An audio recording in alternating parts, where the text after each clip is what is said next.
तो चलो गाने पर स्टार्ट करिए। हम लगे हम से छौड़ी हम तो के न हरिया में एक रात तो के न हरिया में भैया हाथ में एकदम पीछे से पीछा से हाथ में उठे जा सकते हैं, पीछा से हाथ में उठे आइए नीला के मेला पर छोड़ी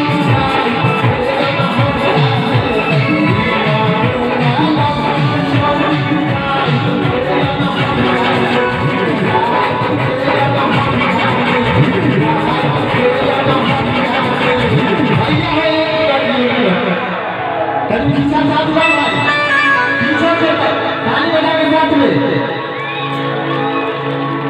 बहुत अच्छा होगा भैया। पीछा से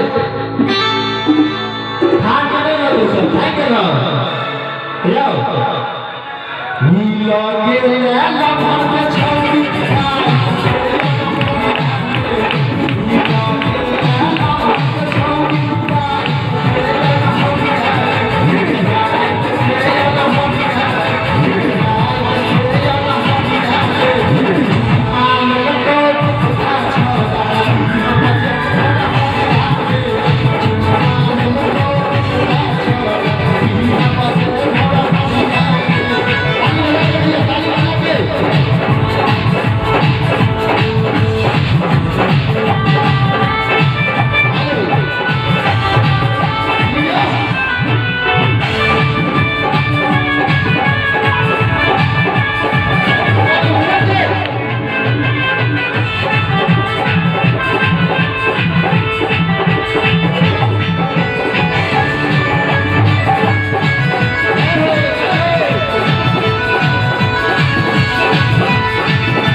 चुम्मा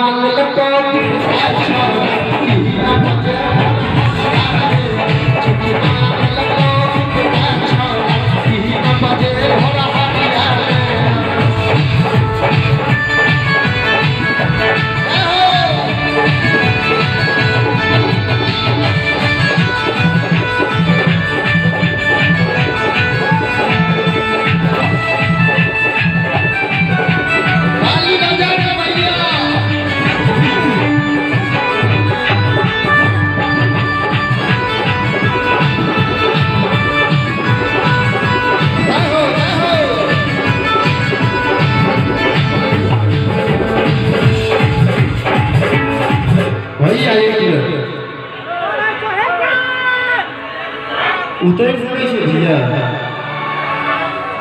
हेलो, सब आदमी के साथे साथे गावा के साथे साथे डांस करो के।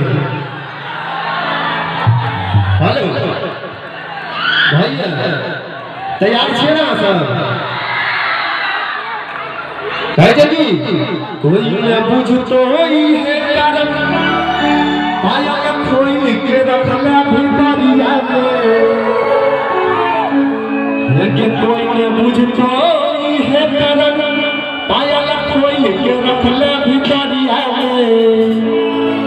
आराम से भैया, आराम से।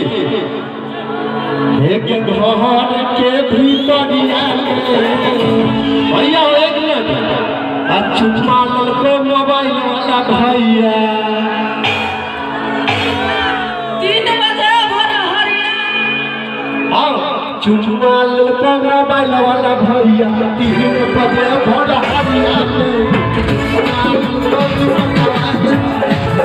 बजे भोर हरिया में ढीला बेला लवर के छौड़ी गाय के ना हरिया में। ढीला बेला लवर के छौड़ी गाय के ना हरिया में।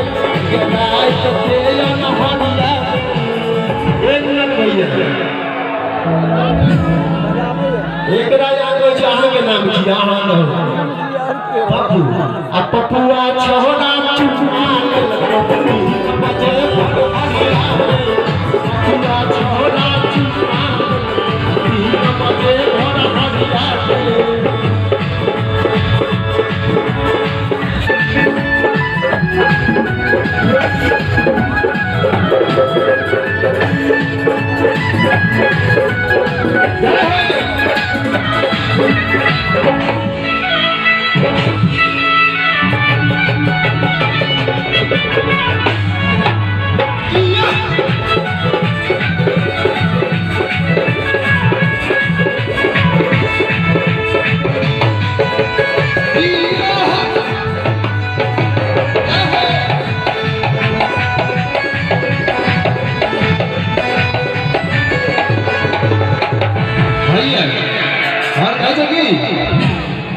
गायकिया नील राइटर कमले सुगंध को रहरिया में। चिन्है छी अहाँ सब एकरा? चिन्है छी? छौड़ी छी हम नहीं देखै छियै। हर गायकिया नील राइटर कमले सुगंध को रहरिया में। इतना फिर देखबै छै कमलेश देखल को रहरिया में। आ कनिया और चलो इधर चलो।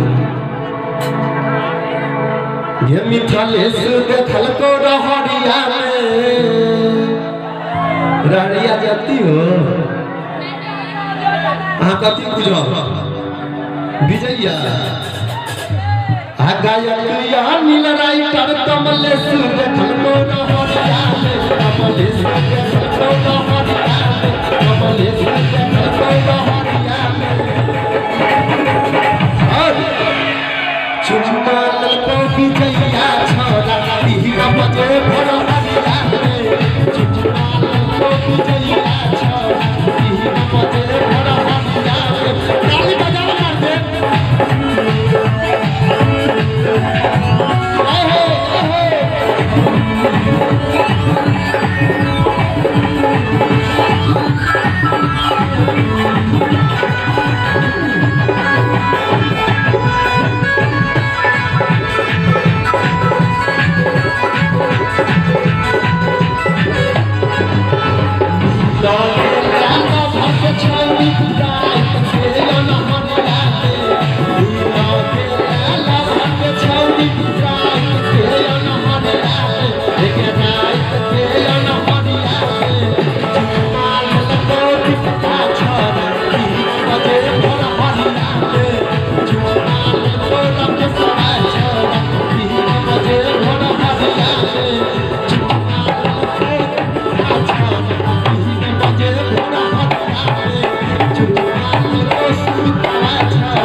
आशीर्वाद मिलते तो चलो और हाँ सबके बीच वो गीत सुना दी हाँ सब एल्बम के माध्यम से सुनने जरूर है।